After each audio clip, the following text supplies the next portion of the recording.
The Monster.com player of the week. Who needs to have a big-time game, if you will, monster game? Monster. There's so many people that you can look at. You know, obviously in Kansas City, who was the one? It was Louis Riddick. Chris Jones has got to dominate the game. He says if Chris Jones doesn't dominate the game for Kansas City, he's got to wreck the game, then the Bengals are going to win. He said that.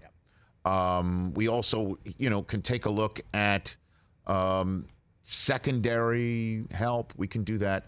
To me, the game for the NFC Championship game is Lane Johnson and Nick Bosa. It really is. If Lane Johnson is at his best and when he's at his best, then the Eagles line is invincible. And to use a Philadelphia phrase, and also they can run the ball and they can throw it and protect Hurts and then hit you in the mouth downhill, and they're gonna really test him out. On the other side, though, for me, and this is where I'm gonna go. This is where I'm gonna eventually land here. Is can the Eagles go ahead and put the pressure on Brock Purdy to make him turn into that pumpkin in front of the whole country on Sunday? Will they do that? They can do that for sure because they have the number one pass defense. So Purdy is going to have issues. Greg Olsen said earlier the speed may get him, that the Dallas Cowboys are a very fast defense that can get after you and also cover, but the Eagles are faster.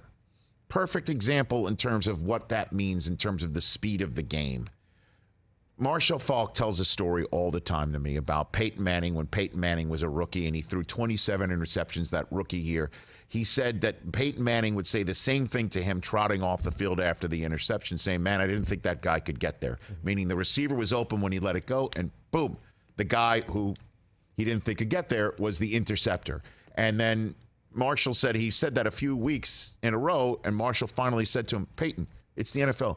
They can all get there. That's what I mean about the speed of the game. Purdy knows they can all get there, I believe, by this point in time.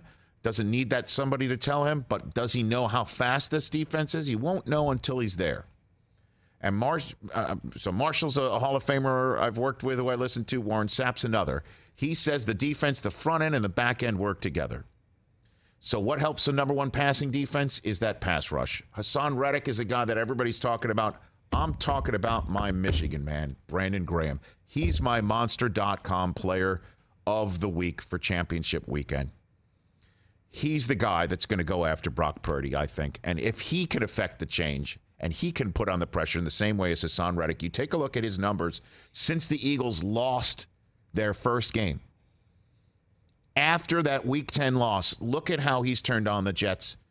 He had 18 weeks the first 10 weeks, 19 since. 4 tackles for loss first 10 weeks, 8 since. 3 sacks through the first 10 weeks, 9 since, including the postseason. Purdy will become the third rookie to ever face a number one passing defense in the playoffs. The previous 2 lost. Mac Jones last year got boat raced. Yep. Flacco in the 08 AFC Championship game, 0 touchdowns, 3 interceptions. If Purdy is the guy to break that streak, he's going to have to sit in that pocket and find the guys and not get rushed by somebody like Brandon Graham. And Graham can say, I'm changing the game. He is my Monster.com player of the week. Catch the Rich Eisen Show every single day on the Roku channel, 12 to 3 Eastern, for free.